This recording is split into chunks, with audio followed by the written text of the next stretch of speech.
Warahmatullahi wabarakatuh, teman-teman dakwah channel Rahimakumullah. Bertemu lagi dengan saya Adi Muluk dalam edisi podcast interview dengan para tokoh dan para pakar.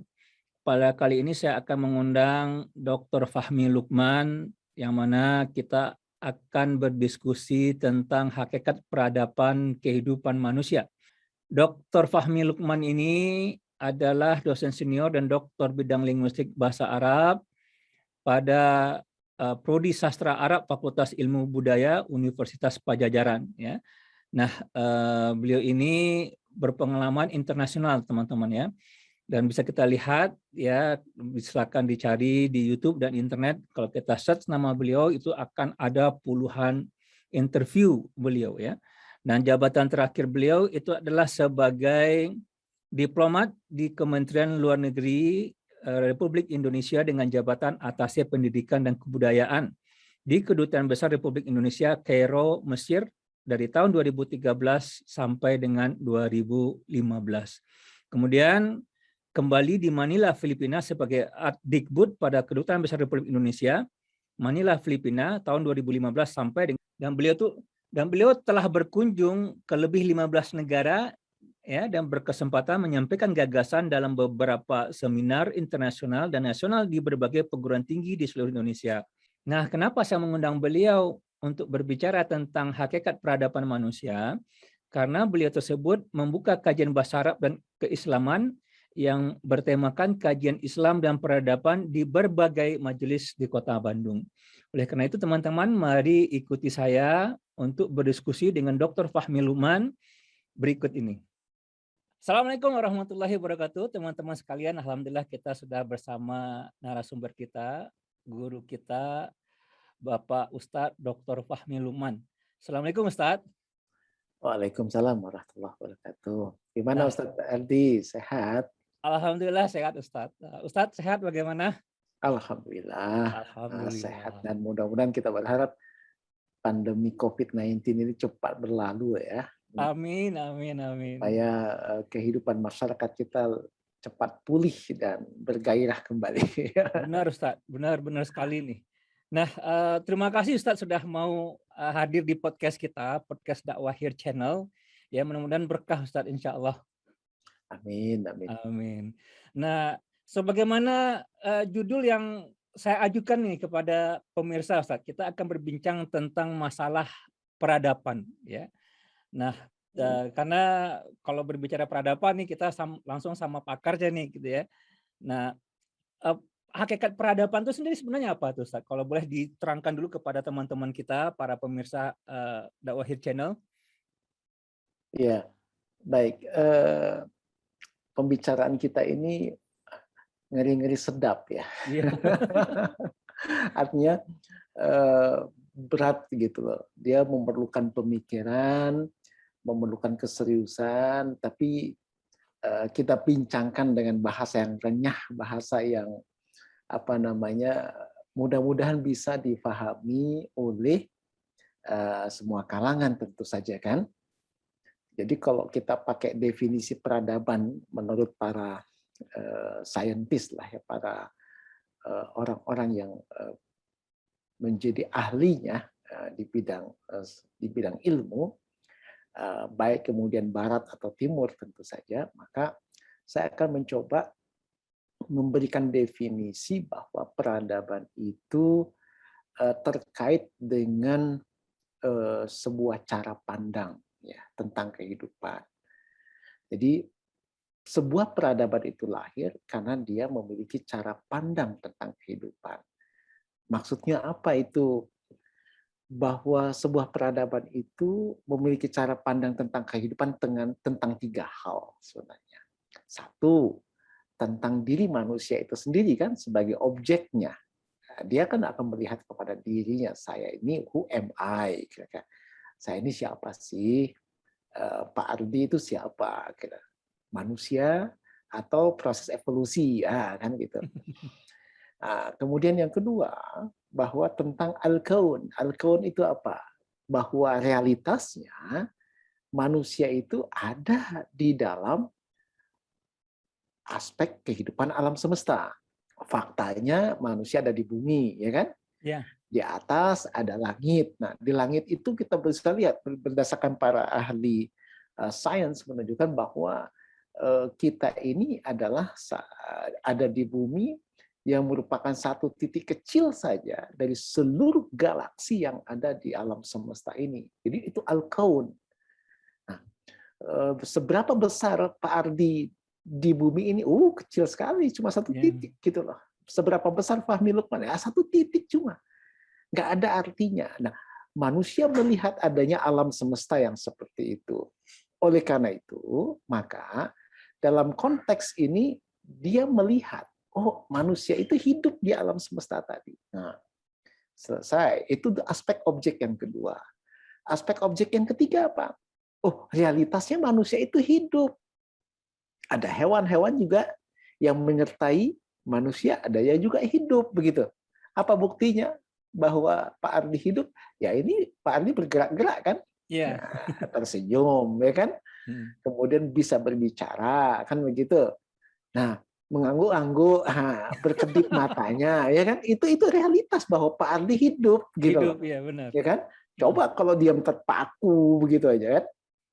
Maka orang bisa salah persepsi ini foto atau makhluk hidup. Nah, kan gitu.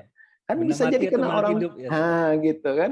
Nah, realitas itu adalah faktual. Nah, manusia mencoba meresepsi itu semua. Ini tuh bagaimana ya hubungan satu dengan yang lain. Jadi ada persoalan manusianya, ada persoalan alam semesta yang memang manusia berada di dalamnya, dan ada kehidupan yang kemudian terjadi. Nah, tapi apakah selesai? Belum. Persoalannya apa? Nah, itu dikaitkan dengan apa? Bahwa pada faktanya, ini fakta betul. Saya berani taruhan. Pak Ardi belum pernah bertemu dengan, katakanlah, Mahapatih Gajah Mada. Belum. Ya kan? Pada saat kerajaan Majapahit. Ya kan? Kenapa? Belum lahir kok. Ya nggak? Betul. Dan saya yakin betul bahwa Pak Ardi tidak lahir pada tahun 1900, ya kan? Ya. Ketika di era kolonialisme Belanda menjajah Indonesia, ya kan? Ya. Nah, kalau begitu Pak Ardi di mana ketika pada masa Patih Gajah Mada berkuasa? Belum ada apa-apa. Di mana posisinya? Nah, itu kan harus dijawab. Iya. Ya kan? Harus dijawab. Lah saya di mana ketika kemudian tanggal 17 Agustus 1945 yang lalu, 76 tahun yang lalu, di mana posisinya? Wah, saya bukan apa-apa dan bukan siapa-siapa. Adapun belum tentu, ya kan? Nggak ada dia pada konteks itu. Nah, oleh karena itu maka pertanyaan itu menjadi penting, bukan? Nah, saya ini berasal dari siapa? Dari mana? Alam semesta ini asalnya dari mana juga, gitu. Wajar nggak berpikir seperti itu? Wajar. Wajar dong. Apa sebabnya? Nah, manusia itu beruntungnya adalah dianugerahi kemampuan untuk berpikir. Berpikir rasional, bukan? Berpikir rasional itu dengan cara bagaimana? Memanfaatkan seluruh potensi yang dimilikinya. Apa itu? Ada mata, telinga, begitu kan? Ada indera hidung untuk mencium bau, ada indera pengecap lidah kita, ada indera kulit kita untuk meraba sesuatu. Nah, kemudian itu diproses di dalam otak kita, di dalam ad-dimagh, ya kan? Ya, dikaitkan dengan maklumat sabiqah, dengan informasi yang sebelumnya tentang sebuah perkara. Oleh karena itu, maka saya akan mengatakan bahwa ini adalah secangkir kopi. Ya kan? Kenapa? Karena saya punya maklumat tentang ini sebelumnya. Oh, ini model kayak gini itu cair, warna hitam, kemudian baunya harum khas kopi misalnya gitu. Oh, ini secangkir kopi gitu. Nah, itu ada proses manusia berpikir gitu. Oke. Nah, oleh karena itu maka dia akan memikirkan sebelum ini saya di mana ya? Nah, dan kemudian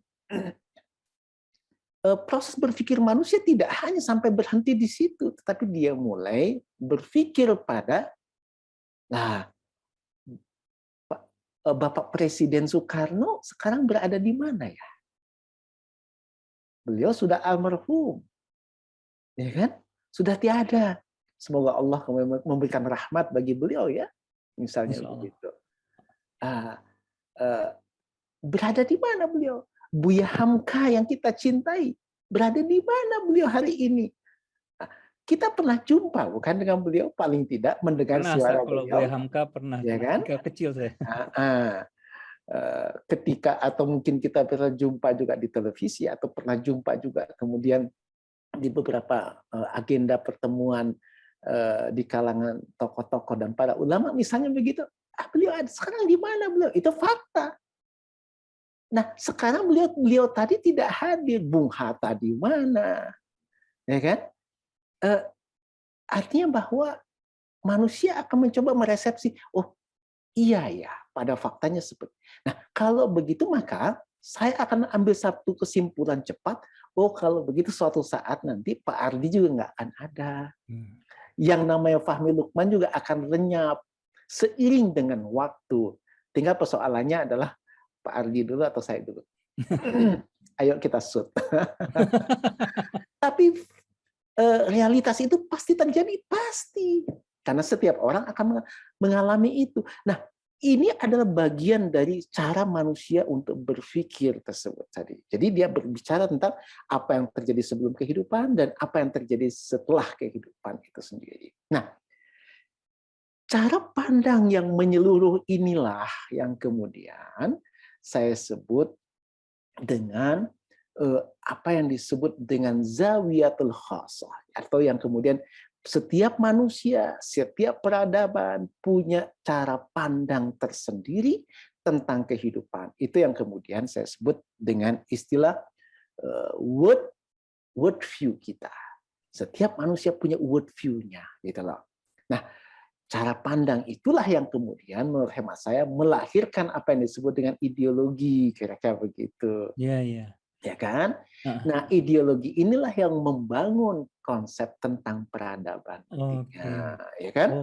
Jadi kalau gitu sebuah pemahaman yang menyeluruh tentang kehidupan, tentang manusia, ya, tentang alam semesta dan apa yang sebelum dan sesudahnya itu membangun cara pandang tertentu tentang hidup itu sendiri, yang cara pandang inilah yang nanti menjadi pangkal dasar, basic fundamen yang membangun kemudian sebuah peradaban. Jadi kalau begitu maka peradaban di dunia ini memang beragam begitu, dengan cara pandang hidup yang beragam tadi, gitu maksud saya. Jadi landasan atau yang membentuk para peradaban itu yang pertama itu adalah memang cara pikir tadi, worldview tadi yang menyeluruh tentang kehidupan berarti ya Ustaz. Iya, pemahaman tentang kehidupan itu. Nah, ini sangat menarik sekali nih Ustaz. Pertanyaan berikutnya, sekarang ini kita kan tadi berarti memang dunia ini ada beberapa peradaban ya, dan kita sudah melihat sejarah ya. Betul, betul. Yang sekarang ini kita hidup dalam peradaban apa yang sekarang kan? Kalau kita yang sekarang kan, ya. kalau kita kan kalau berbicara ketika zaman kolonial dulu atau yang ke depan yang kita tidak ada, itu mungkin bagi kita bukan urusan kita gitu ya. Nah, yang kita ini nih sekarang ini kita ini lagi hidup di peradaban yang bagaimana gitu. Kalau kita berbicara teknologi ini sekarang ini kita bisa berbicara jarak jauh, ini kan sebenarnya secara teknologi kita maju nih. Pada zaman dahulu orang kan pakai ilmu landuni kali ya, walau alam. Nah, yang sekarang ini kita hidup dalam peradaban yang maju kah atau yang bagaimana menurut Ustadz itu? Baik, kalau begitu nanti kita bagi dalam dua hal, ya kan? Di dalam konteks peradaban tadi, saya akan membaginya dalam dua kategori. Ada hal yang berkaitan dengan apa yang disebut dengan hadarah, ya. Hadarah itu apa? Hadarah itu adalah aspek terkait dengan konsepsi, ya, yang diwarnai oleh ideologinya, ya kan?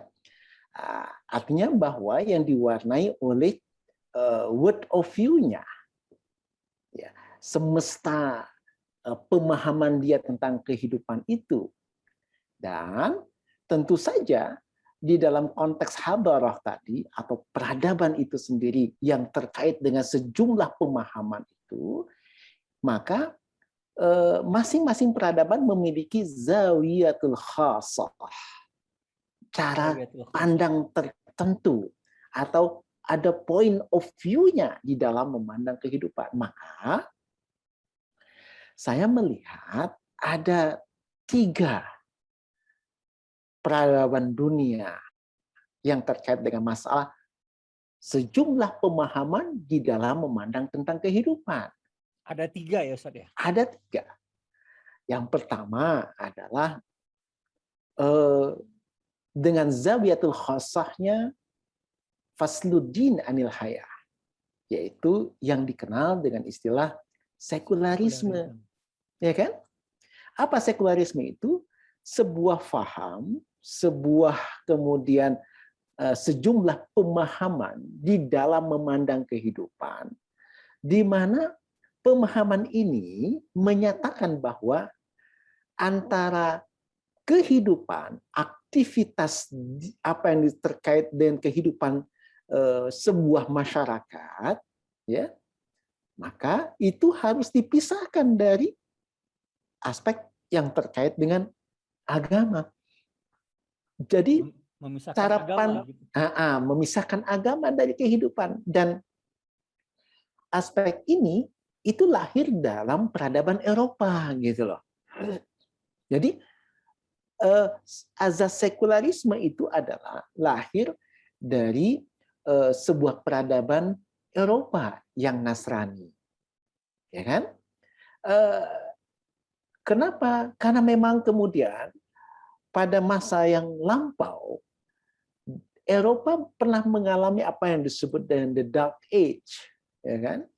Zaman kegelapan lah begitu. Kemudian muncullah Aufklärung atau kemudian Renaissance, di mana di konteks Renaissance ini itu masa pencerahan ya, dengan diawali penemuan oleh para saintis begitu ya, para ilmuwan, maka mereka menyatakan bahwa penemuan-penemuan itu adalah hasil daripada proses berpikir manusia yang kemudian ternyata dilalahnya aspek-aspek penemuan yang kemudian ditemukan oleh para ilmuwan itu bertabrakan dengan dogma yang ada di dalam masyarakat Eropa pada masa yang lalu. Satu contoh misalnya, bahwa di dalam Bible dinyatakan bahwa bumi ini adalah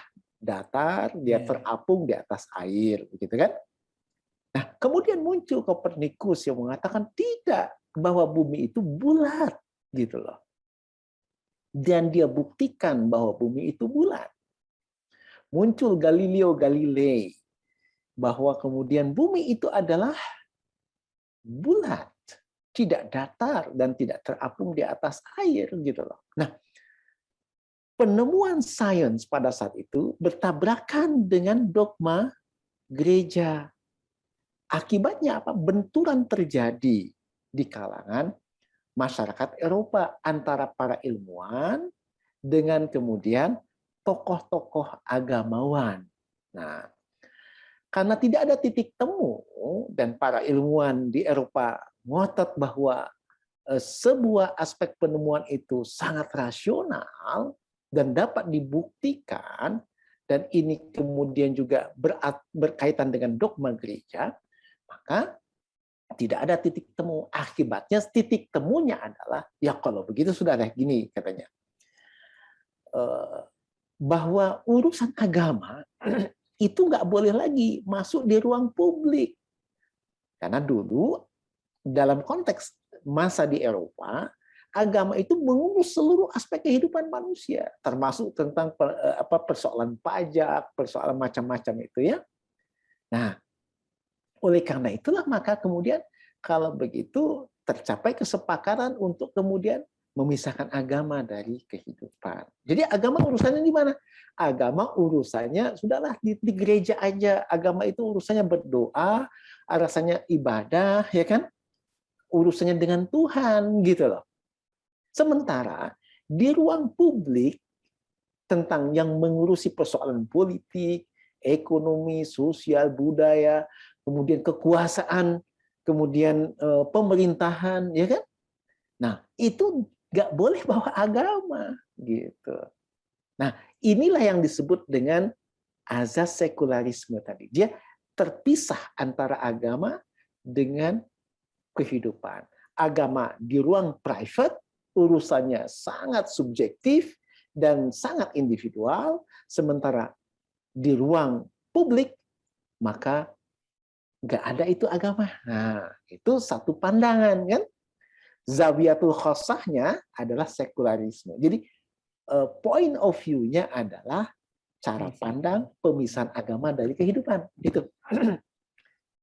Cara pandang yang kedua adalah cara pandang yang kemudian terkait dengan materialisme gitu loh ya, yang nanti melahirkan kemudian sosialisme dan ujungnya nanti komunisme, ujungnya lagi adalah ateisme.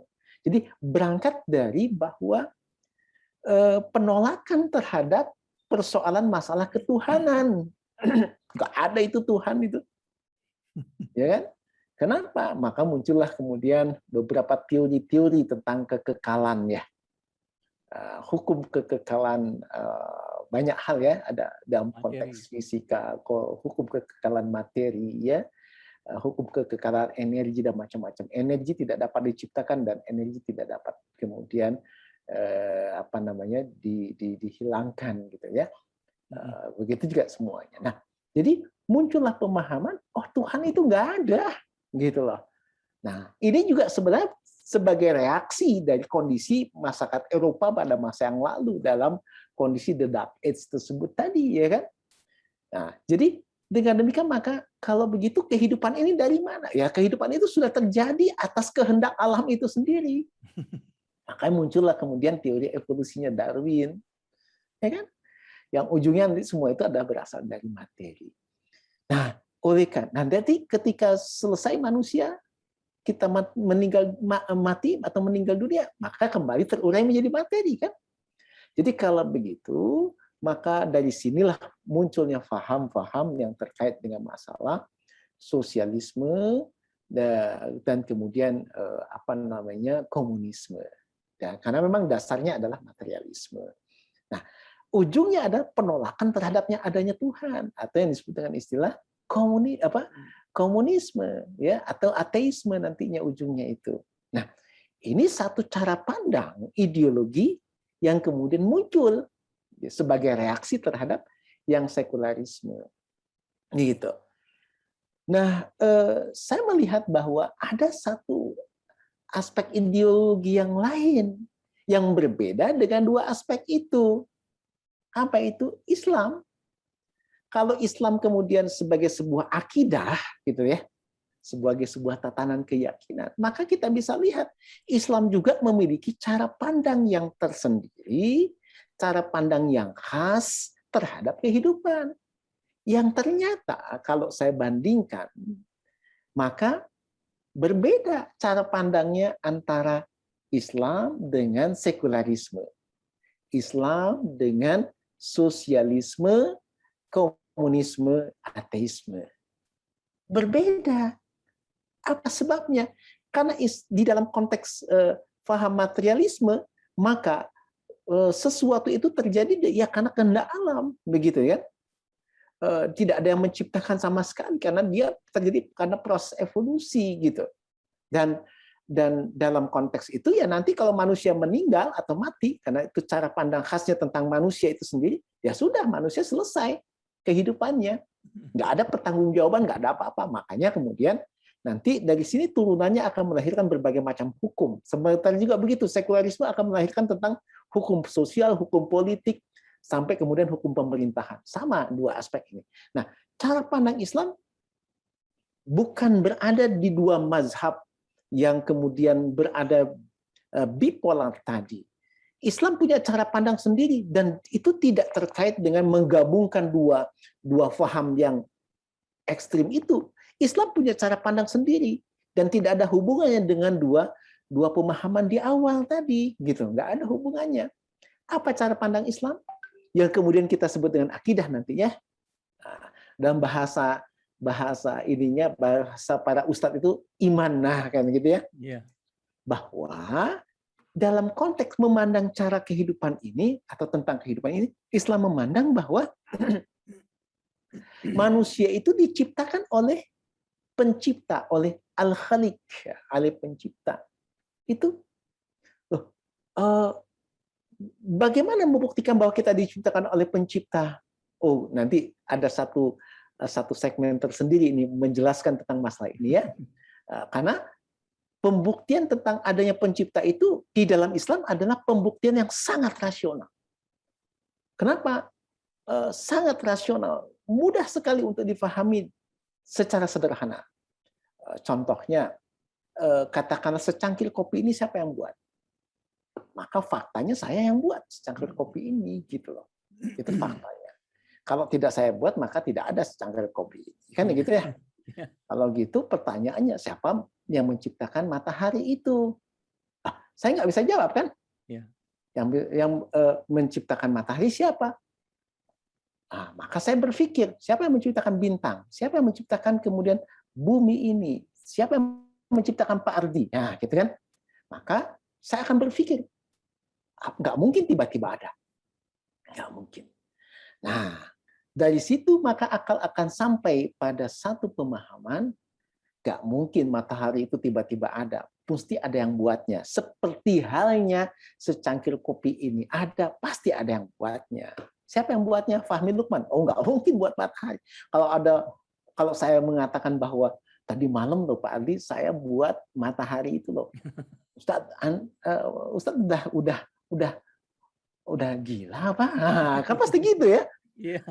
Kalau ada orang mengatakan tadi malam loh saya buat bintang atau buat bulan, pasti kita akan tanya, kamu ini udah gila apa? Kan gitu kan? Wajar kan? Karena mustahil. Nah, kalau begitu, maka bahwa cara berpikir kita mengatakan mesti ada yang menciptakan. Sebagaimana ada yang membuat rumah kita, ada yang juga membuat kemudian secangkir kopi ini, begitu. Siapa penciptanya? Namanya Al-Khaliq sajalah. Nah, berapa jumlahnya? Nah, saya akan pintas cepat, maka kemudian jumlahnya menurut akal sehat mesti satu. Iya. Nah, kenapa mesti satu? Karena kalau banyak, berantakan alam semesta ini. Kenapa? Kata pencipta pertama, saya mau menciptakan matahari terbit sebelah timur, tenggelamkan sebelah barat. Pencipta kedua, nggak mau. Saya terbitkan sebelah barat, tenggelamkan sebelah timur. Pencipta yang ketiga, nggak mau. Saya utara dan selatan aja deh. Pencipta yang keempat, selatan utara. Apa yang terjadi? Hancur alam semesta. Kenapa? Karena masing-masing pencipta itu kan punya kesaktian, punya kehebatan gitu ya. Alam semesta hancur. Gimana nasib manusia? Nasib manusianya remuk gitu, kayak kerupuk nantinya. Kenapa? Ya hancur. Kenapa hancur? Karena masing-masing pencipta itu dia akan menghegemoni segala sesuatu yang kemudian ada gitu loh. Nggak mau disaingi oleh yang lain. Nah, oleh karena itu maka akan mesti satu loh. Iya. Jadi tiga ideologi yang membentuk peradaban kan seperti itu ya Ustaz ya. Ya. Nah, oleh karena itu maka Islam memandang bahwa alam semesta manusia dan kehidupan ada yang menciptakannya. Maka Islam menjawab Allah yang menciptakan itu dan jumlah pencipta itu cuma satu. Makanya kemudian kalimat tauhidnya adalah Qul huwallahu ahad. Allah itu satu. Karakteristiknya ahad. Ya, Allahul samad, tempat bergantung semuanya. Lam yalid walam yulad. Tidak beranak dan tidak diperanakan, tidak melahirkan dan tidak dilahirkan. Walam yakul lahu kufuwan ahad, dan tak satu pun yang mampu menandinginya. Nah, itu karakteristik pencipta yang terdapat di dalam Islam tegas jelas. Gitu.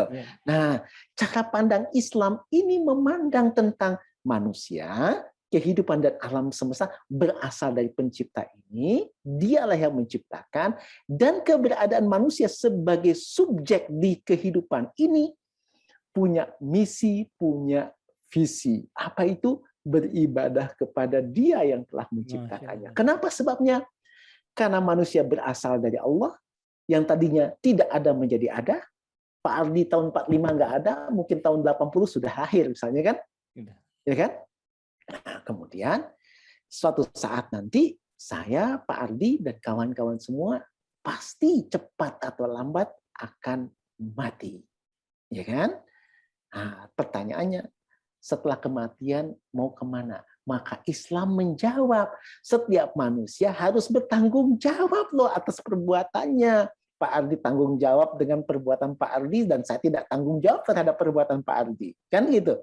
Ya. Kenapa? Karena Dia pencipta tadi memberikan akal sehat di mana manusia menentukan sikap terhadap aspek itu. Nah, inilah yang kemudian dimintai nanti setelah kematian itu, ma ba'da al-hayati dunya, setelah kematian itu terjadi, manusia semua akan tanggung jawab terhadap perbuatannya. Termasuk Firaun akan tanggung jawab, Namrud akan tanggung jawab, kira-kira begitu, ya. Ya. Nah, Presiden Amerika misalnya Roosevelt akan tanggung jawab itu, kira-kira begitu maksud saya.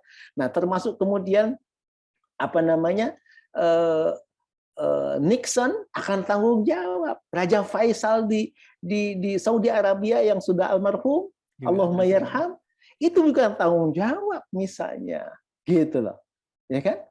Nah, termasuk juga Bung Karno bertanggung jawab karena dia sebagai seorang Muslim bertanggung jawab di hadapan Allah Subhanahu Wa Taala. Mudah-mudahan Allah menyelamatkan tokoh-tokoh kita ya. Dalam artian Allah memaafkan segala kesalahannya. Buya Hamka juga tanggung jawab kira-kira. Nah, itu yang kemudian di dalam akidah Islam, di dalam zawiyatul khasah yang terdapat dalam Islam tadi, menyatakan ada apa yang disebut dengan yaumul mizan. Setelah kematian itu ada hari di mana semua amal manusia ditimbang oleh Allah Subhanahu Wa Taala. Disitulah maka nanti ada ujung yang menentukan Allah ridho, maka ada surga, dan Allah tidak ridho, Allah murka, maka di situ ada siksa neraka. Nah, tinggal kemudian sebagai seorang Muslim akan menentukan sikap hidup di dunia ini mau seperti apa, mau sesuai dengan apa yang Allah perintahkan suruh ibadah. Ibadah itu dalam pengertian ibadah ritual, berdoa, sholat, zakat, saum, ibadah haji, tapi juga ada ibadah dalam dimensi ekonomi, ibadah dalam dimensi politik, ibadah menjadi seorang pemimpin, ibadah menjadi orang aparatur negara, ya kan? Semua aktivitas itu dalam pandangan Islam ibadah. Makanya kalau korupsi, nanti ada hitungannya itu, gitu kan? Makanya jadi pejabat negara akan hati-hati dia. Kenapa? Oh, mati pasti kok, gitu loh. Kenapa? Karena itu akan mencegah perbuatan-perbuatan yang salah. Nah, kalau membunuh, gitu, maka kemudian ada tanggung jawab, gitu loh. Kalau kemudian lolos dalam pengadilan dunia, maka ada tanggung jawab nih di akhirat, gitu kan? Yeah. Kalau kemudian melakukan, katakanlah menzolimi orang lain, janji-janji palsu, tanggung jawab loh. Nah, itulah makanya seorang Muslim akan menjadi berpikir ulang mau melakukan perbuatan yang maksiat, yang kemudian melanggar aturan, yang melanggar hukum Allah Subhanahu Wa Taala, dia akan kemudian, nanti harus tanggung jawab. Kapan? Setelah kematian. Kalau nggak percaya, ayo, tunggu kematiannya, insya Allah nanti kemudian akan terjadi. Kenapa? Al-Quran menginformasikan itu kok. Al-Quran itu pasti benarnya, karena dia adalah merupakan wahyu Allah Subhanahu Wa Taala.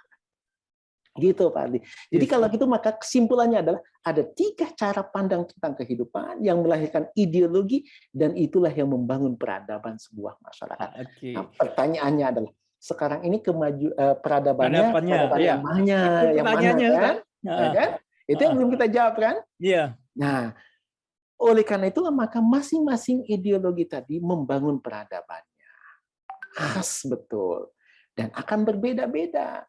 Nah, kalau kemudian dalam konteks hadarahnya, ya, maka pada saat ini ideologi sekularisme, kapitalisme, liberalisme ini yang kemudian menjadi luar biasa pada hari Iya. ini gitu loh. Iya, iya. Islam pernah membangun sebuah peradaban dunia, pernah 14 abad yang lalu, 14 abad Islam kemudian membangun peradaban dunia yang melahirkan kemudian sains dan teknologi modern yang menjadi cikal bakal sains dan teknologi modern pada saat ini begitu.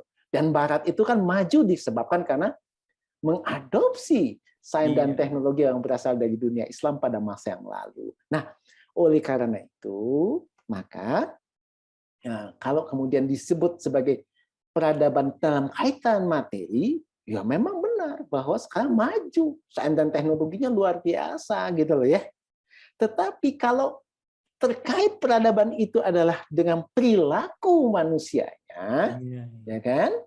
Beda kan? Ada nilai di situ kan? Maka tentu praktika yang disebut dengan apa namanya LGBT, ini bukan peradaban maju ini.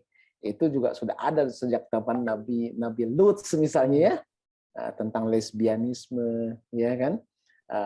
Kemudian gay, kemudian apa lagi biseksual dan macam-macam itu banyak pada masa yang lalu, ya kan?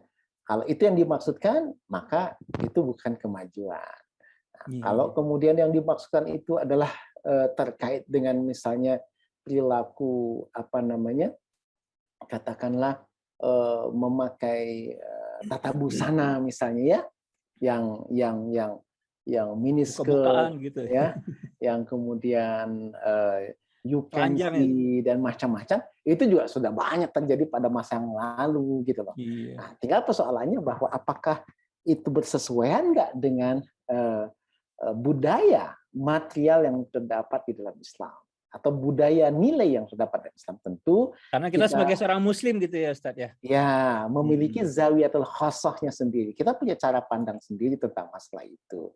Dan tentu saja kalau kita kemudian lihat dengan nilai Islam, maka kita akan tidak bersepakat dengan nilai-nilai yang tersebut tadi. Ya. Nah Ustaz, mohon maaf sayanya ya. Jadi kita perlu simpulkan ya Ustaz, kita ini dikuasai saat sekarang ini oleh peradaban sekuler, ya.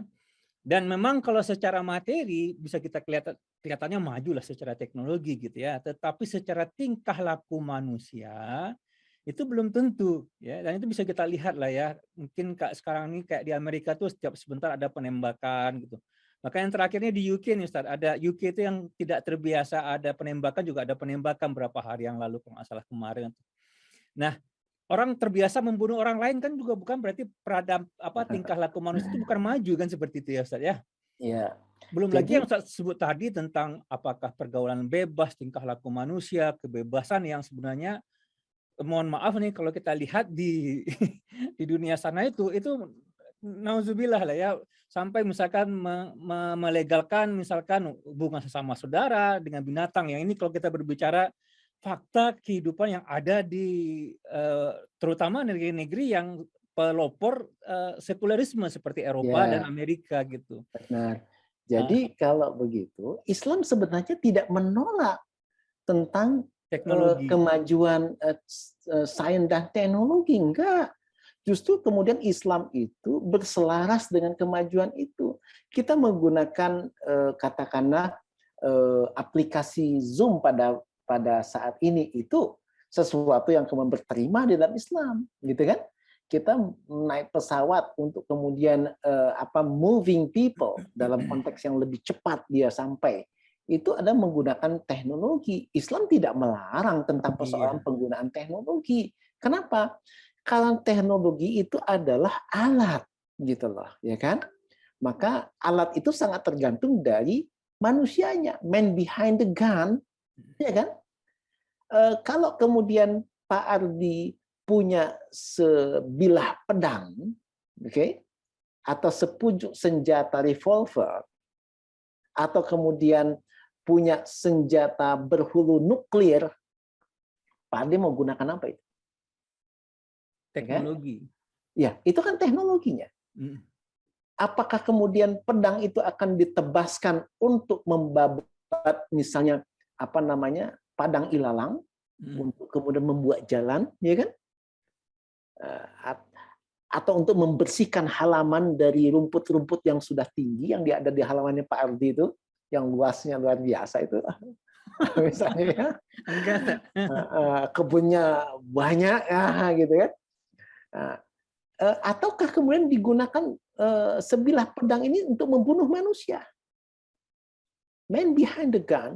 Jadi kalau begitu maka alat itu sangat tergantung dari Manusianya ya. mindset, dari word of view yang dimiliki oleh manusia tadi, dan point of view yang dimiliki oleh manusia tadi. Maka bagi seorang Muslim, pedang itu sebagai alat yang dia akan gunakan sesuai dengan peruntukannya. Dan haram dia untuk melakukan pembunuhan. Nggak boleh. Makanya peristiwa yang ada di UK atau di California atau di berbagai macam belahan dunia yang lain, di mana orang gampang sekali membunuh, gitu ya, maka itu kan sangat tergantung dari mindset apa yang ada di dalam pikirannya, atau mindset apa, atau nilai apa yang kemudian diadopsi oleh orang tersebut tadi. Kalau kemudian yang diadopsi itu adalah misalnya, katakanlah, faham rasisme, gitu loh, bahwa orang kulit putih yang hebat, yang kulit berwarna itu, katakanlah, Lebih superior. Ya, kelas terbelakang begitu ya, maka oleh karena itu maka rasisme yang seperti ini akan menjadi sebuah pemahaman yang akan memandu seseorang tadi di dalam melakukan perilaku. Nah, Islam tidak membangun rasisme itu. Haram dalam Islam membangun faham rasisme tadi. Makanya ketika kemudian terjadi pertengkaran antara sahabat Rasulullah SAW, siapa dia? Bilal bin Rabah dengan Abu Dzar Al-Ghifari. Siapa Abu Dzar Al-Ghifari? Abu Dzar Al-Ghifari itu ada seorang pemimpin di kaumnya, ya kan? Kulitnya putih gitu loh, gitu ya. Dan Bilal bin Rabah siapa? Mantan budak begitu. Hitam legam kulitnya, kan begitu. Bertengkar dua sahabat Rasulullah. Karena saking kemudian kerasnya pertengkaran itu, kemudian Abu Dzar Al-Ghifari terlontar kata-kata, Yabna Sauda, wahai anak yang lahir dari ibu berkulit hitam, dan Anda itu kulit hitam, gitu loh. Jadi kalau kulit hitam itu seorang budak, kan gitu, pada masa jahiliyah ya. Maka ucapan yang seperti itu terdengar oleh Rasulullah SAW, dan kemudian Rasulullah datang kepada keduanya, dan Rasulullah menyatakan, Abu Dzar, apakah engkau yang mengucapkan kata-kata Yabna Sauda, wahai anak yang lahir dari ibu berkulit hitam dan mantan seorang budak? Benar ya Rasulullah. Maka apa yang dinyatakan oleh Rasulullah marah sekali, dan beliau menyatakan, taufasa, 3 kali Rasulullah menyatakan, keterlaluan engkau Abu Dzar. La fadla li ibni abyadin wala ibni aswadin illa bi amalin salihin. Gak ada perbedaan antara seorang anak yang lahir dari ibu berkulit hitam dengan seorang anak yang lahir dari ibu berkulit putih, illa bi amalin salihin, kecuali dengan amal salehnya. Coba. Yang membedakan kualitas manusia itu bukan warna kulit. Kulit bisa jadi kemudian berbeda, ya kan? Bangsa bisa jadi berbeda, begitu. Rambut bisa jadi kemudian berbeda warnanya, gitu kan? Nah, suku bisa jadi berbeda, tetapi apakah itu yang menentukan tentang kualitas manusia? Bukan. Apa itu? Amalan salihan, amal soleh. Amal soleh itu menunjukkan apa? Menunjukkan kualitas dari kepribadian, kualitas dari akhlak, kualitas dari perilaku. Ya kan? Apa artinya kemudian seorang berwarna kulit putih tapi kemudian dia adalah penjajah, imperialis bagi bangsa yang lain? Dan itu yang dialami oleh Indonesia pada masa yang lalu, 350 tahun. Nggak kurang-kurang itu. Ya. Itu nggak pasir semua, itu nggak ada kerikilnya juga, 350 tahun itu tanpa pasir, tanpa kerikil, kan begitu katanya bahasanya sekarang ini, ya nggak? 3,5 tahun kemudian Jepang menjajah Indonesia, ya kan? Warna kulitnya Penderitaan kuning. semua. Heeh. Gitu loh. Tanpa itu enggak itu imperialisme murni itu. Iya. Itu kita alami. Jadi bahwa kemudian orang berkulit putih ada superioritas, nggak ada dalam Islam. Atau kulit berwarna superioritas nggak ada dalam Islam. Yang membedakan saya dengan Pak Arti apa? Amal dari masing-masing, kualitas Iya, perilakunya, gitu loh. Nah, kalau begitu maka yang membedakan tentang seseorang itu Al-Quran menyatakan alladzi khalaqal mauta wal hayata liyabluwakum ayyukum ahsanul amala. Jadi adanya kehidupan dan kematian itu dalam perspektif Islam adalah untuk menguji manusia itu siapa yang terbaik. Nah, bukan yang paling banyak amalnya, tetapi yang terbaik amalnya. Yang terbaik amal dalam Islam itu apa? Dua kan kategori cuma. Ikhlas amal itu dilakukan, ikhlas perbuatan itu dilakukan karena berharap ridha Allah, dan yang kedua, muwafiqun bi ahkam syar'i. Dia bersesuaian dengan hukum-hukum yang terdapat di dalam nilai-nilai yang terdapat dalam Islam. Nah, kalau kemudian itu dua aspek itu terpenuhi, mudah-mudahan Allah ridha. Itu kan yang kita cari cuma. Iya benar, Ustaz. Benar. Karena Pak Adi akan wafat, akan meninggal dunia, ya dalam tempo waktu yang kita tidak tahu. Saya nggak sebut sesingkat-singkatnya ya, bukan naskah proklamasi ini ya. Nah, maka amal itu akan diminta pertanggungjawab. Maka kita jadi hati-hati kan. Nah, kalau kemudian dia seorang pemimpin Muslim, maka dia akan hati-hati begitu. Dan dia akan bertanggung jawab atas pengurusan rakyatnya. Makanya kemudian kita bisa lihat bagaimana seorang karakter pemimpin Muslim pada masa yang lalu, di masa Islam. Katakanlah misalnya Umar bin Khattab sajalah, khalifah yang kedua setelah Khalifah Abu Bakar Siddiq kan. Apa yang dinyatakan oleh Umar bin Khattab ketika terkait dengan membangun jalan? Kenapa Umar kemudian menyatakan bahwa aku khawatir ada seekor keledai yang kemudian dia berjalan di jalan yang kemudian aku buat, kemudian keledai itu terperosok ke dalam lubang tersebut tadi. Dan Allah akan meminta pertanggungjawaban terhadap keledai yang terperosok itu di hadapan Allah Subhanahu wa taala. Jadi aku akan bertanggung jawab terperosoknya seekor keledai di hadapan Allah Subhanahu wa taala. Kira-kira begitu. Itu karakter pemimpin seorang Muslim. Kira-kira Umar bin Khattab akan mengatakan, aku akan bertanggung jawab atas kemiskinan masyarakat itu di hadapan Allah. Aku akan bertanggung jawab terhadap sejumlah orang yang mati di hadapan Allah Subhanahu wa taala. Maksudnya rakyatnya ya, gitu. Kenapa? Karena memang itu tanggung jawab seorang pemimpin. Makanya kalau pemimpin itu adil, melaksanakan nilai-nilai Islam itu, insya Allah kemudian Allah menyelamatkan dia dan Allah berikan perlindungannya. Maka salah satu di antara 7 orang yang mendapatkan perlindungan Allah Subhanahu wa taala, pemimpin yang adil. Pemimpin yang adil itu apa? Pemimpin yang menjalankan kekuasaannya dengan nilai-nilai yang Allah berikan kepada mereka, gitu loh. Nah, itu karakter dalam Islam. Makanya kalau ada pemimpin yang korupsi, waduh, ya Allah, betapa besar kemudian tanggung jawabnya di hadapan Allah Subhanahu wa taala. Kalau pemimpin yang membohongi rakyat, maka betapa besar tanggung jawabnya di hadapan Allah Subhanahu wa taala. Ngeri, Pak. Ngeri, Pak. Kenapa? Karena khawatir begitu. Allah nggak ridho dengan perilaku itu. Ya kan? Kalau pemimpin itu kemudian membohongi rakyatnya, menipu rakyatnya sendiri, waduh, apa yang terjadi? Wah, mengerikan Pak azab Allah Subhanahu wa taala itu. Makanya saya sudah bergidik ini Pak. Merinding. Kenapa? Khawatir saya juga pemimpin rumah tangga gitu loh.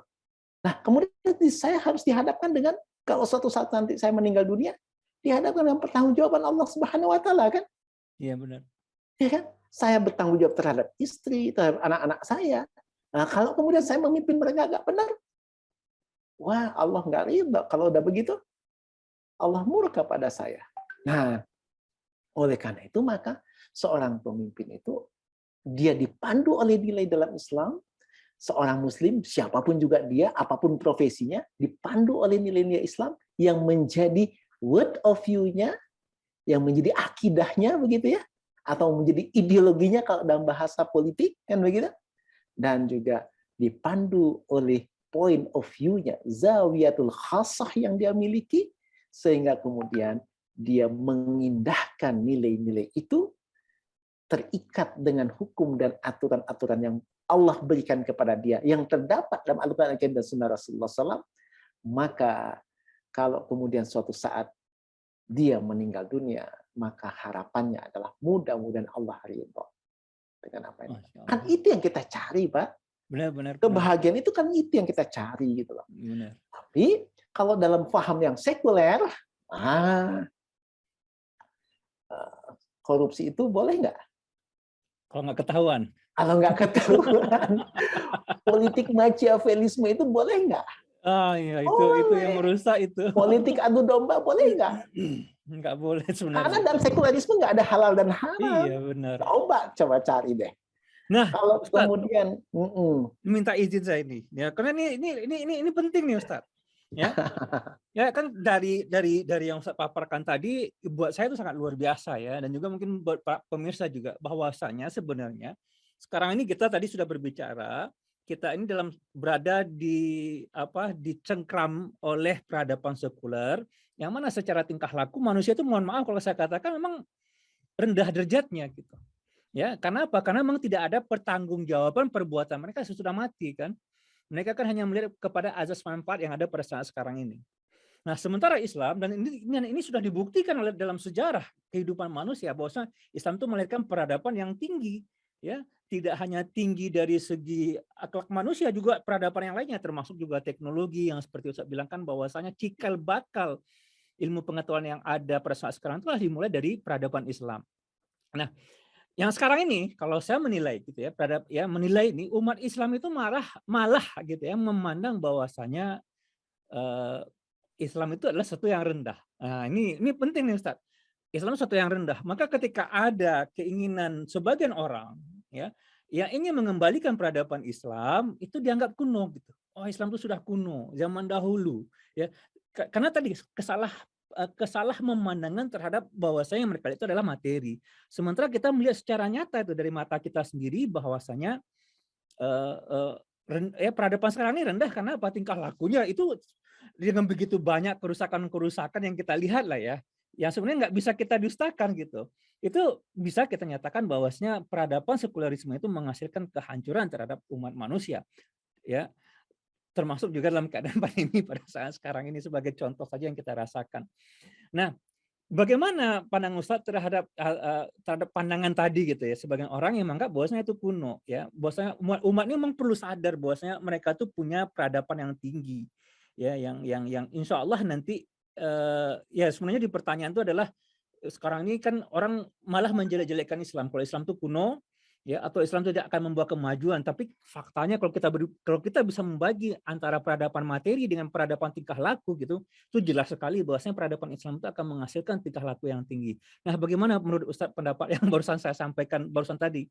Karena terus terang saya pribadi merasa bahwasanya sebagian orang itu benar, walaupun mereka itu terlahir Muslim gitu, mereka itu minder terhadap Islam. Ya, karena melihat peradaban materialisme yang terjadi di barat sana. Bagaimana menurut Ustadz yang pernyataan seperti itu? Ya, jangan-jangan itu pendapatnya Pak Ardi loh. Insya Allah enggak, Ustaz. Oke. Jadi begini, Pak. Jadi terkait dengan aspek yang saat ini terjadi, tentu setiap manusia, setiap masyarakat, setiap bangsa itu akan meresepsi cara pandang tersendiri tentang kehidupan itu ya. Nah, kalau kita bicara internal umat Islam, nah gitu ya. Nah, sekarang ini umat Islam gimana sih cara pandangnya tentang agamanya, gitu ya. Nah, maka saya melihat bahwa ada pergeseran memang di dalam pemahaman yang terdapat di dalam umat Islam atau masyarakat Muslim pada hari ini. Tidak hanya di Indonesia sebenarnya kan, tetapi juga di banyak negeri-negeri Muslim yang lain. Apa kemudian yang terjadi? Kalau menurut hemat saya disebabkan karena memang kita mengalami apa yang disebut dengan kalau saya pakai bahasanya Huntington itu adalah kita sedang mengalami apa yang disebut dengan the clash of civilization, benturan peradaban. Salah satu di antara the clash of the civilization itu adalah terjadinya benturan nilai antara nilai sekularisme ya yang memisahkan agama dengan kehidupan itu tadi dengan Islam yang terdapat di dalam masyarakat kaum muslimin. Ya kan? Apa salah satu di antara aspek itu? Salah satu di antara aspek itu adalah bahwa umat Islam memandang tentang agamanya. Agama itu ya urusan individu lah gitu loh. Agama itu ya urusannya kan cuma sholat, zakat, saum, ibadah haji kan gitu ya. Ya, itu kan termasuk sekularisme juga ya kalau boleh saya katakan hanya kalau membatasi kemudian itu. Betul, kalau kemudian hanya Islam itu dipandang cuma urusannya ritual, ibadah, hubungan dengan Tuhan, zikir, doa, begitu ya, itu dan titiknya sampai di titik itu dia kemudian menyatakan ya Islam itu urusan itu dan ruang publik, ya ruang publik yang mengatur tentang persoalan ekonomi, ya kan, persoalan politik, persoalan kemudian menjadi seorang penguasa, ya, mengatur negara, kemudian juga persoalan-persoalan sosial dan yang lainnya. Udah deh jangan bawa-bawa agama. Nah, seorang muslim yang seperti itu berpendapat, maka dia terjebak dengan paham sekularisme itu, gitu kan? Nah, tentu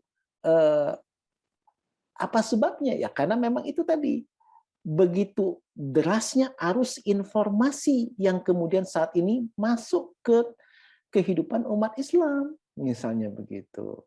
Makanya kemudian mereka mengatakan bahwa, atau sebahagian di antara umat Islam mengatakan, ya sudahlah, urusan politik nggak usah bawa-bawa agama deh.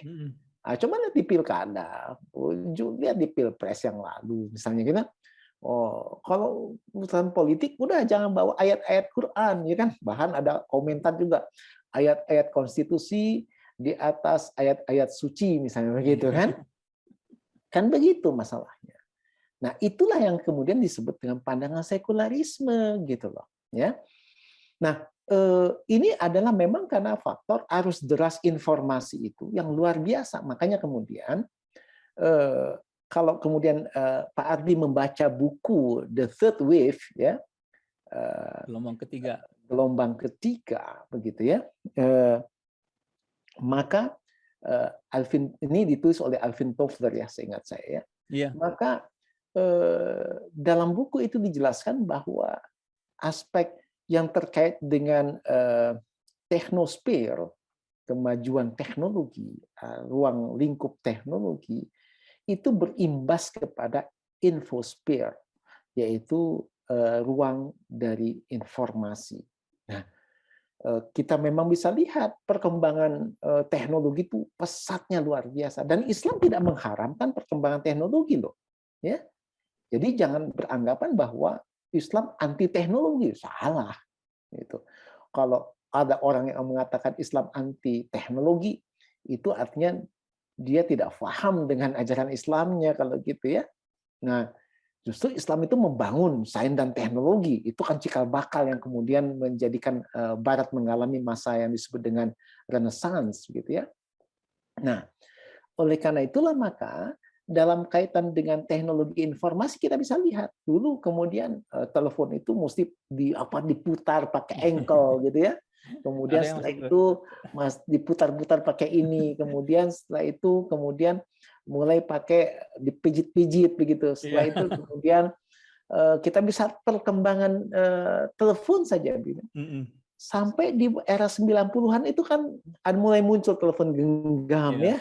Saya awal-awal punya itu telepon genggamnya agak besar, jadi kok lempar orang itu benjol itu ya. Nah, Itu kan.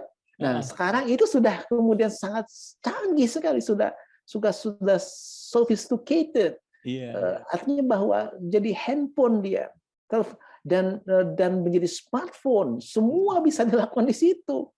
Sampai transfer bank juga melalui, tinggal nggak perlu harus kemudian ke bank dulu kan.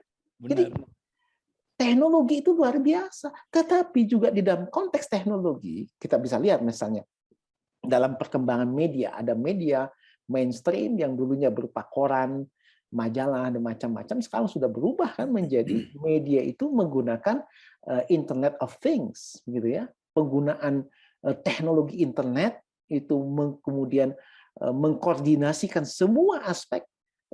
Kemudian kita berada di penggunaan jalur maya, begitu ya. Nah, dalam konteks itu apa yang terjadi? Konten-konten pemikiran yang ada di dalam masing-masing peradaban, ya, di dalam masing-masing khas dari sebuah masyarakat, itu semua masuk jadi arus deras, dan masuk ke dalam masyarakat Islam juga. Sehingga dengan demikian apa? Kita kebanjiran informasi, ya kan? Jangan-jangan kita lagi tenggelam dengan informasi itu, kelelep kira-kira begitu ya. Nah, akibatnya apa? Ketika seorang Muslim dia tidak punya kemudian word of view yang jelas, point of view yang kemudian jelas, nah, maka kecenderungannya adalah mudah terseret dengan informasi tadi. Muncullah apa yang disebut dengan hoax, ya kan? Muncullah apa yang disebut dengan kemudian fake news, berita bohong, gitu ya. Muncul apa yang kemudian terjadi beberapa waktu yang terakhir ini, misalnya tentang 2 triliun misalnya, dan yang lain-lainnya lah ya, gitu ya. Apa di prank itu, kira-kira begitu kan? 2 kali 5.500, Ustaz. Nah, itu kan kata Pak Ardi itu ya, bukan kata saya itu. Jadi yang saya soroti kan cuma 2 triliun. Iya, Ustaz. Dan setelah itu dan yang lain-lainnya mah itu urusan Pak Ardi ya, itu ya. Nah, jadi dengan demikian, maka orang tidak lagi, apalagi di media sosial, orang nggak bisa lagi memilih ini benar atau enggak sih. Makanya kemudian tentang COVID-19 ini juga kemudian menjadi perbincangan hangat ya. Tentang kemudian virus ini seperti apa, kemudian tentang vaksin itu seperti apa. Itu kan menjadi pro dan kontra gitu loh. Kenapa? Ketika kemudian kita masuk ke dalam sebuah arus informasi yang begitu kuat dan menenggelamkan masyarakat itu di dalam arus informasi tadi. Nah, orang-orang yang tidak punya pemikiran kuat dan tidak punya kemudian zawiyatul khassah, point of view yang jelas, maka dia akan terombang-ambing di antara informasi itu. Nah, inilah yang menyebabkan umat Islam itu sebahagiannya bingung. Ya kan? Suntik jangan ya. Wah, ini nanti teori konspirasi lagi ya, begitu ya. Macam-macam gitu persepsinya gitu loh. Makanya di dalam konteks tadi pro dan kontra itu selalu muncul, tapi sayangnya pro dan kontra itu tidak dibangun oleh basis keilmuan yang kuat. Akibatnya muncullah hoax, muncullah kemudian fitnah, muncullah kemudian adu domba dan macam-macam. Nah, umat Islam itu mudah diperlakukan begitu. Kenapa sebabnya? Karena zawiyatul khosohnya, cara pandang tentang hidup itu bergeser dia. Gitu, Pak. Jadi walaupun mereka terlahir Muslim, belum tentu mereka mempunyai cara pandang yang diinginkan oleh Islam sebagai sebuah ideologi kan begitu. Oleh karena itulah maka kewajiban orang tua dong mendidik anaknya, gitu kan? Jangan diserahkan pada ustadz, gitu loh. Bahwa ustadz cuma membantu, bahwa kemudian guru cuma membantu, dosen cuma membantu, tapi tanggung jawab itu ada pada orang tua. Ya kan? Pak Ardi tanggung jawab loh terhadap anak-anaknya, membangun cara berpikir anak-anak kita tentang kehidupan itu. Mau cara pikir yang mana mau digunakan? Sekularisme, kemudian liberalisme, kapitalisme, satu sisi, atau membangun cara berpikirnya dengan sosialisme, kemudian komunisme, dan ujungnya nanti adalah ateisme, atau dengan Islam. Silahkan Ustaz, dipilih. Ya, gitu. kalau boleh saya simpulkan, ini karena saya lebih suka melihat fakta gitu ya. Ya. Bahwasanya umat Islam pada saat sekarang ini memang terlingkupi oleh cara pikir sekularisme sebagian mereka ya. Kalau boleh dikatakan seperti itu kan Ustaz ya. Nah, Boleh nggak? nampaknya sih iya ya, coba aja Iya. deh. Nah, gini ya. Ya. Coba Dia aja kan gini. faktanya, silakan Ustaz. Coba misalnya ada satu pandangan tentang bagaimana cara pandang umat Islam tentang agama. Itu Apa yang tadi. terjadi? Maka ada di antara umat Islam mengatakan semua agama sama. Iya. Kan? Semua agama adalah baik, semua agama adalah benar, semua agama Tuhannya sama. Cuma cara ekspresi ibadahnya aja yang beda-beda. Ini kan paham pluralisme. Ini adalah turunan dari paham sekularisme tadi, gitu lah kan? Kalau mau saya bawakan itu. Nah, cara pandang umat Islam terhadap agama dengan cara pandang seperti itu, maka pada hakikatnya dia sudah kemudian terimbas oleh cara paham pluralisme yang diwarnai dengan dasar sekularisme itu. Kenapa? Karena bertentangan dengan nilai-nilai Islam. Karena di dalam konteks Islam, misalnya seorang Muslim mengatakan apa? Ya tentu terkait dengan bagaimana kemudian Al-Quran mengatakan tentang itu. Contoh misalnya ayat Al-Quran ngomong apa ya tentang itu? Bismillahirrahmanirrahim. Inna dina indallahil Islam. Itu kan jelas di dalam surat Ali Imran ayat 19. Bahwa sesungguhnya, ya kan, di sisi Allah hanya Islam, begitulah. Ya kan? Para ulama menyatakan ayat ini adalah ayat yang qat'iyud dilala wa qat'iyud thubut. Ayat yang pasti maknanya, nggak ada makna yang lain kecuali itu. Apalagi dipertegas dengan ayat wa may yabtaghi ghairal islami din fala yuqbal minhu. Barang siapa yang cari din yang lain gitu ya, cara pandang hidup yang lain, maka nggak akan diterima oleh Allah Subhanahu wa taala. Dikunci lagi dengan kemudian ayat surat Al-Maidah ayat 3, al-yauma akmaltu lakum dinakum wa atmamtu 'alaikum ni'mati wa raditu lakumul Islam madina. Kan jelas itu. Bahwa agama yang Allah turunkan itu sudah Allah sempurnakan dan ujungnya adalah Allah ridha dengan Islam sebagai agama bagimu. Nah, itu menunjukkan saya sebagai seorang muslim, saya akan mengatakan bahwa saya muslim, Islam yang benar, yang lain tidak. Benar itu, Ustaz. Itu kan? Iya, Ustaz. Jadi saya tidak bisa kemudian mengatakan bahwa oh semua agama sama, nggak bisa. Kenapa? Sebab karena nilai dari apa yang kemudian terdapat dalam agama saya sebagai seorang Islam menyatakan Al-Quran itu seperti tadi pernyataannya. Dan itu adalah ayat-ayat yang bukan zanni, tetapi ayat-ayat yang qat'i dalam bahasa agama itu. Nah, jadi meskipun orang mengatakan semua agama adalah sama, benar, dan baik, maka saya akan katakan tidak. Nah, itu aspek dari sisi aspek akidah keyakinannya. Iya. Kalau ada orang yang kemudian beranggapan bahwa semua agama adalah benar, semua agama Tuhannya sama, semua agama kemudian baik, semua agama kemudian pasti masuk surga, ya kalau gitu sekarang gini deh, tolong dipraktekkan aja. Gitu lah ya. Hari ini kemudian Muslim, besok kemudian pindah agama X, kemudian besoknya lagi agama Y, kemudian agama Z, terus pindah. Kira-kira mau nggak? Ya kan? Praktis kan sebenarnya. Iya, kalau dia menyatakan tidak mau, maka itu menunjukkan bahwa Islam itu benar, yang lain enggak. Gitu maksud saya.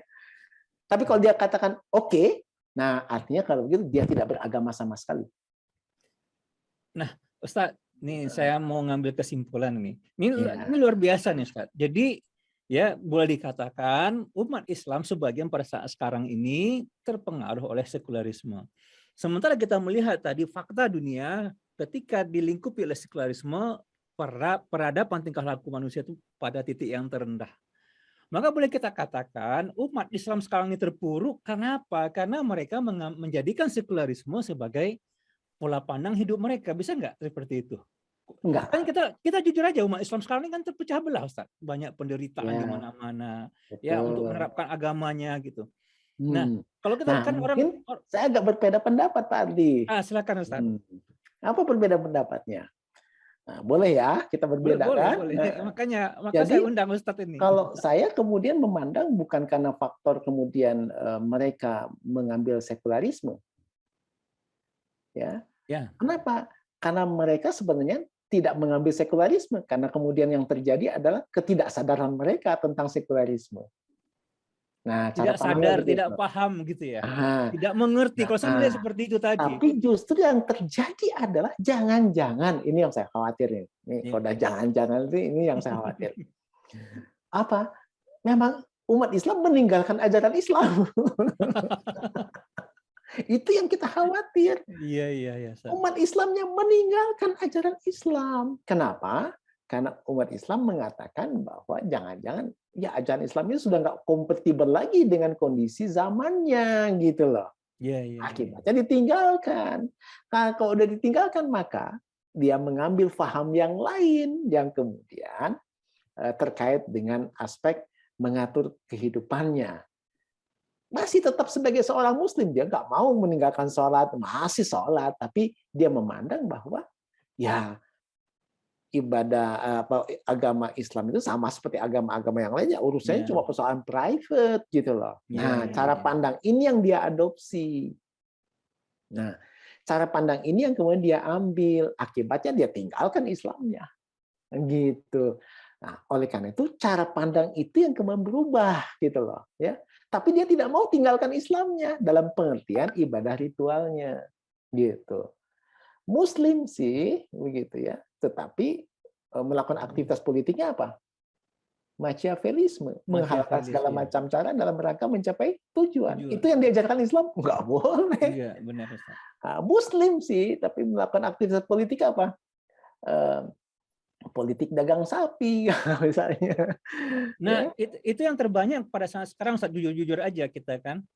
Ya, setiap kita berbicara tentang Islam, ya, tetapi di dalam masalah politik itu menghalalkan segala cara, istilahnya seperti itu.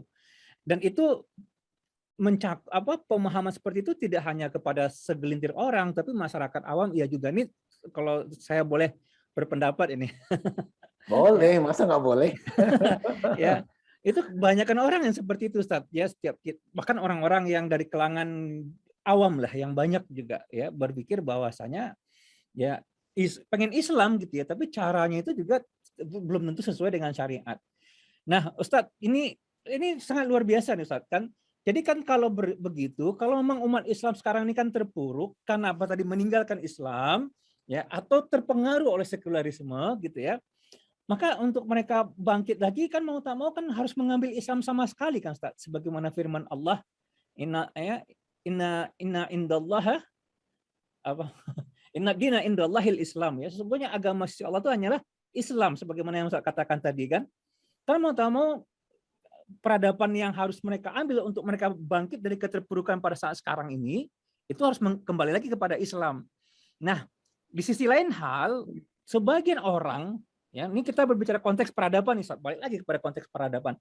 Sebagian umat Islam menganggap sekarang ini sudah akhir zaman, Ustaz. Sudah menuju mau kiamat. Nah, ini bagaimana nih Ustaz? Jadi maka yang ya bahwasanya ya balik lagi kepada konteks Islam itu ya sekedar agama ritual gitu. Karena kita sudah menjelang akhir kiamat nih, apalagi dengan tanda-tanda akhir zaman. Nah ini ya Ustaz, kita berbicara seperti itu. Bagaimana nih konteks Islam yang sebenarnya?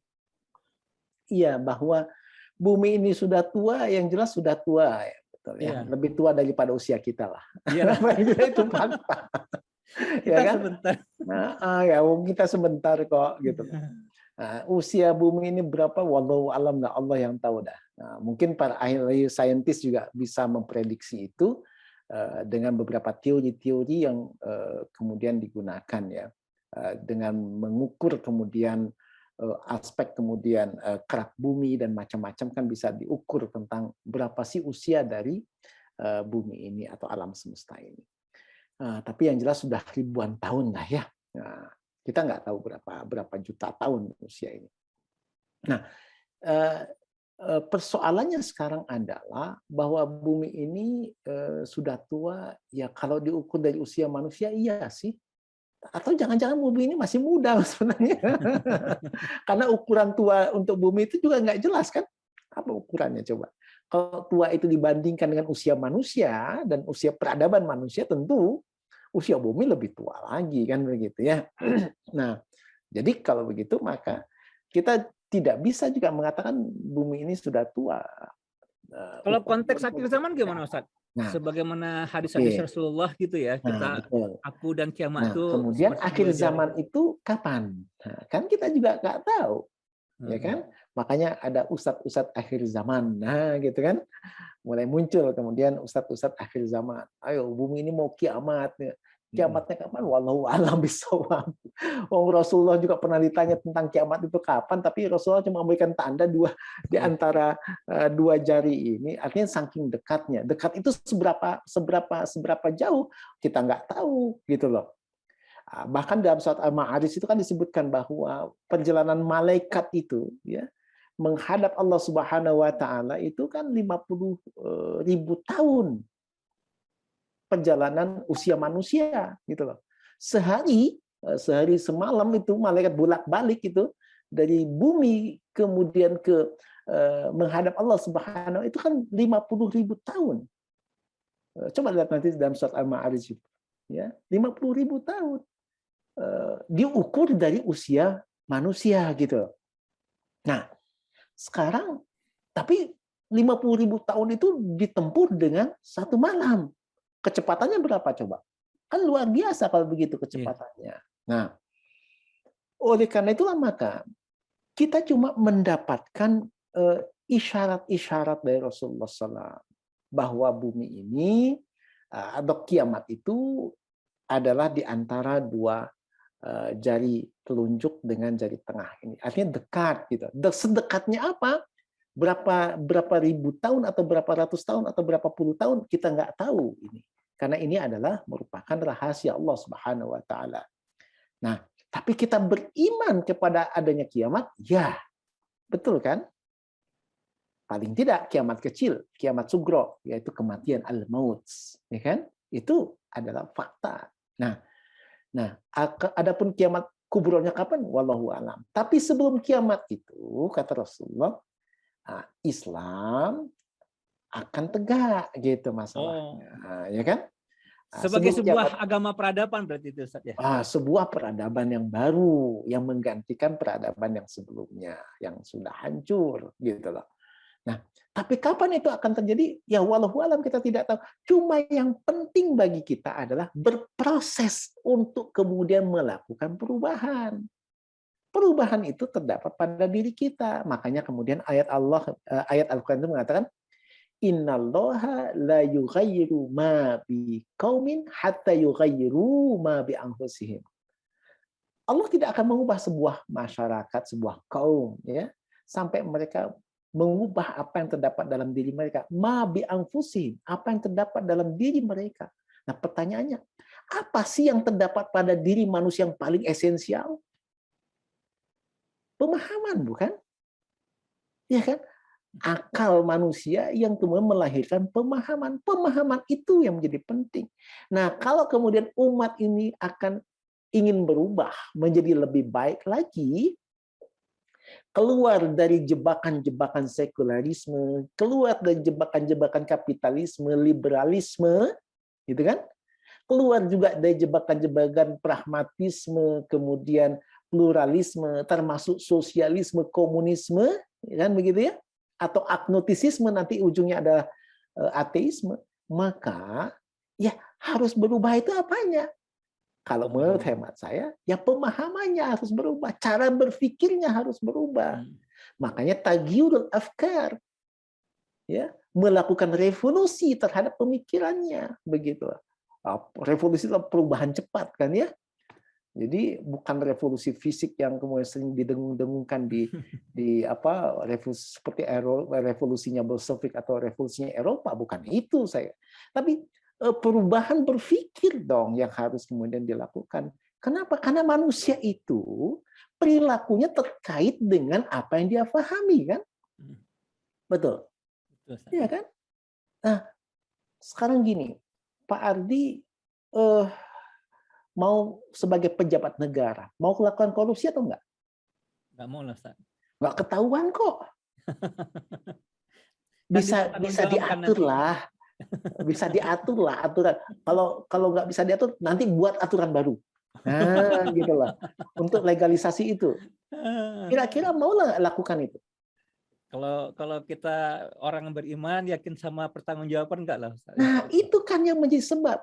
Beriman artinya bahwa, nah saya kan besok lusa akan mati nih. Iya.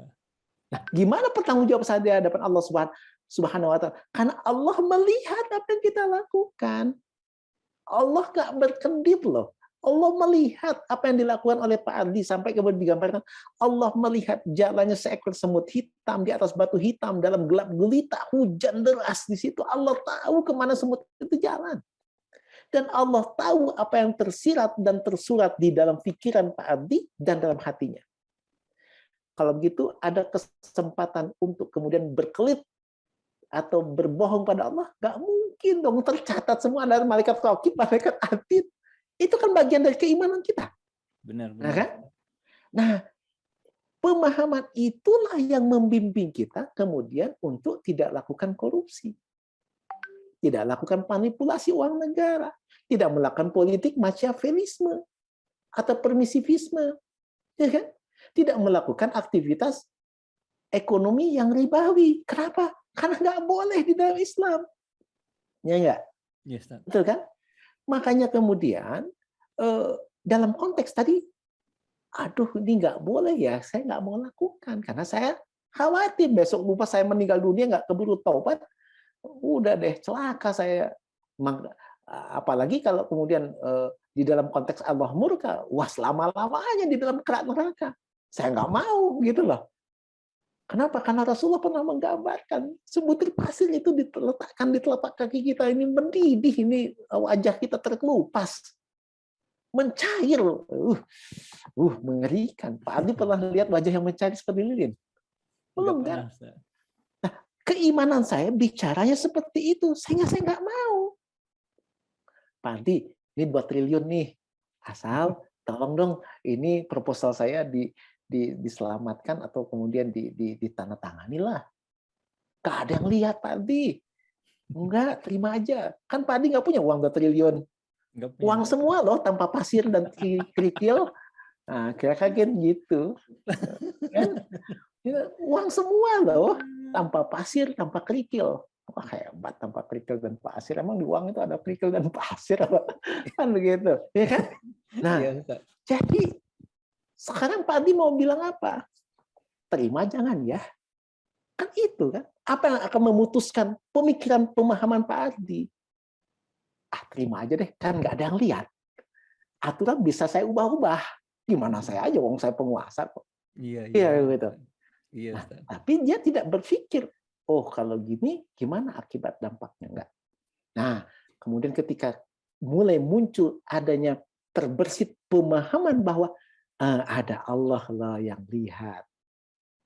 Enggak deh, saya nggak mau terima itu. Silahkan bawa kembali uang 2 triliun yang tanpa pasir dan kerikil tadi. Ini kan, bawa pulang aja lagi lah. Saya nggak perlu itu semua. Nanti Bapak akan hidup miskin. Bapak nggak punya kemudian masa tua, nggak punya kemudian untuk peninggalan anak cucu.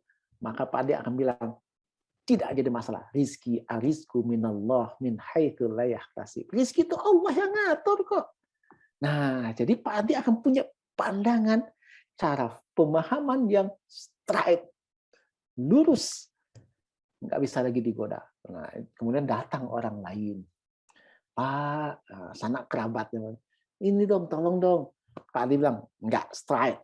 Nah, lurus. Kenapa? Karena pemahaman itu yang memandu dia. Itu yang saya maksudkan dengan zawiyatul khassah, point of view yang memandu perilaku kita. Karena kita tahu ini halal, ini haram, ini baik, ini buruk, ini benar, ini salah, ini terpuji, dan ini tercela. Nah, saya tidak mau ambil yang sebelah kiri, saya mau ambil yang sebelah kanan. Oke? Tapi coba ketika orang nggak punya pemahaman itu, sekuler dia, oke, liberal dia pemahamannya, maka di dalam konteks tadi pertimbangan-pertimbangan itu sesuai dengan pemahamannya. Ya, as well, alright, nggak ada masalah kalau gitu. Nah, sekarang pilih yang mana, Pak? Nah, gitu kan? Nah, kalau kemudian dia pahamnya materialisme, nanti juga udah mati ya sudahlah selesai. Ya, lain lagi perilakunya. Dia akan halalkan segala gitu macam cara dalam rangka mencapai tujuan, kan gitu. Iya. Gitu. Makanya kemudian saya selalu bilang di dalam paham liberalisme, kapitalisme dalam ekonomi, ya, pragmatisme dalam politik, ya, atau kemudian sekularisme dalam ideologinya, tidak pernah mengenal batasan halal dan haram, baik dan buruk, terpuji dan tercela, benar dan salah. Begitu juga sosialisme, komunisme, dan ateisme. Masya Allah. Nah, Islam yang punya tentang itu. Makanya orang Islam itu, kata Rasulullah, dalam kondisi apapun baik semuanya. Mau susah, mau kemudian kaya atau miskin, pejabat atau bukan pejabat, baik. Kenapa? Karena dia kemudian tahu apa yang kemudian dia harus lakukan, yaitu sesuai dengan apa yang menjadi keyakinannya, menggapai ridha Allah Subhanahu wa taala. Karena itulah setiap perilakunya itu menjadi ibadah bagi dirinya. Wa ma khalaqtul jinna wal insa illa liya'budun. Dan tidak aku ciptakan jin dan manusia kecuali beribadah kepada aku semata. Makanya kemudian seorang muslim yang kemudian punya pemahaman yang lurus, dia straight, dia kemudian tidak akan lagi tidak mau kemudian diiming-imingi dengan berbagai macam hal yang salah, yang keliru, yang haram, karena dia punya nilai, gitu, Pak. Masya Allah, Masya Allah. Luar biasa nih Ustadz. Nih kita udah 1 jam lebih kita nih bicara nih. Nah, ini Masya Allah ya. Jadi kalau boleh saya simpulkan ya Ustadz ya. Jadi mungkin kata terakhir dari Ustadz sebagai penutup ya. Kita tadi sudah berbicara tentang ideologi sekuler ya, yang mana yang memisahkan agama dari kehidupan, ya, ideologi kapitalisme dan juga ideologi sosialisme juga sama-sama sekuler. Lalu bagaimana ideologi Islam ya yang membentuk peradaban manusia itu memang cara pandangnya, dan yang hanya tahu halal dan haram, yang ada pertanggungjawabannya hanya ideologi Islam. Kalau di luar itu tidak ada.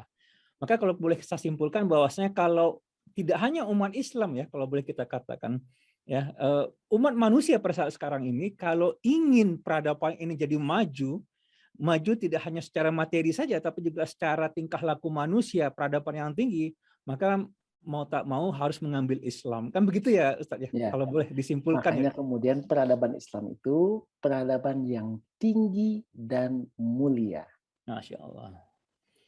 Peradabannya dari segi kemajuan sains dan teknologi didorong oleh nilai-nilai Al-Quran Al-Karim, karena memang ayat-ayat tentang berpikir itu banyak sekali bertebaran. Nah, mulia itu dari sisi perilaku manusianya. Akhlaknya santun, akhlakul karimah, kan begitu ya? Ukuran benar dan salahnya jelas. Dan oleh karena itu, akhlak tersebut tadi menjadi aspek yang menciptakan sebuah masyarakat yang bersatu, ya kan? Meskipun majemuk dia, bineka dia, karena memang kemajemukan, kebinekaan dan pluralistik itu adalah bagian dari fitrah manusia, karena Allah Subhanahu wa taala menyatakan tentang hal itu. Ya ayuhan nasu inna khalaqnakum min dzakari wa untha wa ja'alnakum syu'uban wa qabaila lita'arafu inna akramakum indallahi atqakum. Ini kan suku bangsa gitu kan, tapi ujungnya adalah yang menentukan ketakwaan pada Allah. Kualitas manusianya kan di hadapan Allah Subhanahu wa taala. Atau dalam ayat yang lain, berbeda dari bahasa, berbeda warna kulit kan, itu tetapi Allah mengukur manusianya dari kualitas ketakwaannya pada Allah Subhanahu. Artinya kualitas takwa itu apa? Kualitas amal, kualitas perbuatan. Bukan kualitas materinya. Nggak ada urusan Allah kemudian dengan materinya.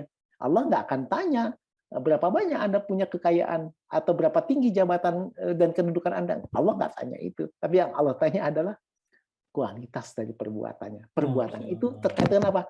Antara dirinya dengan Allah, hablum minallah, antara dirinya dengan manusia yang lain. Di situ ada muslim dan ada non-muslim. Maka terhadap non-muslim ini pun kita harus santun, ya kan? Harus baik hubungannya dan hidup berdampingan secara damai, karena Islam itu adalah agama yang damai, agama yang mensejahterakan, dan hablum minal alam, hubungan yang baik pula di dalam kita menata alam semesta ini. Gitu Pak Adli. Masya Allah, luar biasa Ustadz, Masya Allah. Dapat ilmu yang sangat jelas sekali sekarang ini membedakan antara peradaban materi dan peradaban tingkah laku gitu ya. Dan Allah itu tidak akan melihat masalah materi, yang dilihat itu adalah masalah tingkah laku, itulah peradaban yang tinggi. Masya Allah, luar biasa nih Ustadz. Ustadz, alhamdulillah sudah banyak ilmu yang kita dapatkan dari Ustadz, dan kebaikan yang banyak buat kita semua nih mendapatkan ilmu dari guru kita. Saya mengucapkan terima kasih Ustadz atas waktu dan ilmu yang sudah Ustadz berikan. Sama-sama. Ini penting nih ya. Jadi kalau saya melihatnya bahwasanya pada saat sekarang ini dalam keadaan keterpurukan gitu, umat Islam yang ditindas gitu ya, lalu difitnah, dibilang intoleran ketika dan segala macamnya gitu.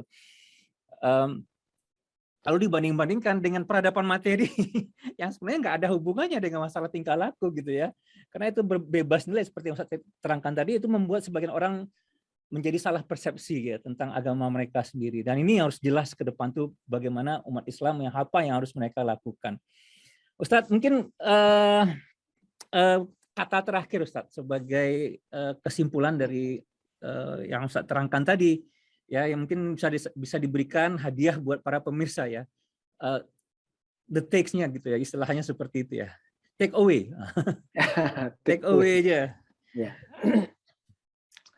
Jadi ketika kita bicara tentang Islam, maka tentu kita bicara tentang Islam itu tidak hanya sebatas kepada persoalan masalah sholat, zakat, saum, ibadah haji, atau umroh, ya, zikir, doa, yang seringkali memang banyak kemudian disampaikan oleh para ulama-ulama kita ya, para ustadz-ustadz kita, dan itu baik sebenarnya. Tetapi tentu saja kita harus juga membimbing umat, memahamkan kepada umat bahwa Islam tidak hanya mengurus persoalan-persoalan yang tersebut tadi. Itu semua ada di wilayah private, tetapi Islam juga bicara tentang ibadah dalam konteks ekonomi. Islam bicara ibadah dalam konteks sosial dan politik. Islam juga bicara ibadah menjadi seorang penguasa, menjadi seorang hakim, menjadi seorang kemudian aparatur negara, aparatur kemudian keamanan misalnya. Islam bicara tentang itu semua gitu loh. Nah, kenapa? Karena semua itu adalah perbuatan kan yang akan dipertanggungjawabkan oleh manusia apapun posisi kita kan gitu loh. Nah, oleh karena itu ayo membawa atau menjelaskan Islam dalam multidimensi ini menjadi penting. Kenapa? Supaya umat memahami bahwa Islam itu tidak seperti sesempit dalam pemahaman tentang agama. Ya, makanya Islam adalah sebuah way of life. Islam adalah kemudian minhajul lil haya, cara kita untuk menempuh kehidupan yang fana ini, yang sebentar ini, yang semua aktivitas kita akan dimintai pertanggungjawaban. Itu tampaknya Pak Ali. Oke, Masya Allah. Terima kasih. Jazakumullah khairan jazai kepada guru kita, Ustadz Dr. Fahmi Lukman. Teman-teman Dakwahiyat Syariah rahimakumullah. Nah, kalau teman-teman ya memahami apa yang beliau sampaikan tadi, ya ingin agar umat ini maju, peradaban Islam ini maju, ya di like, di share dan ya subscribe, dibagikan ya kepada seluruh umat Islam, kepada teman-teman kita, saudara kita, ya apa yang baru disampaikan oleh guru kita ini ya. Semoga insya Allah menjadi kebaikan bagi kita semua dan kita insya Allah bisa sampai kepada peradaban yang kita inginkan, gitu ya. Peradaban yang tinggi, yaitu peradaban Islam yang akan diwujudkan kalau dikatakan di akhir zaman ya bagi kita pada saat sekarang ini. Oke, terima kasih banyak telah mendengarkan ya diskusi kita dengan guru kita Ustadz Dr. Fahmi Luman. Teman-teman silakan like, share, dan subscribe. Kami mengucapkan terima kasih banyak. Fastabiqul khairat. Wabillahi taufiq wa hidayah. Assalamualaikum warahmatullahi wabarakatuh.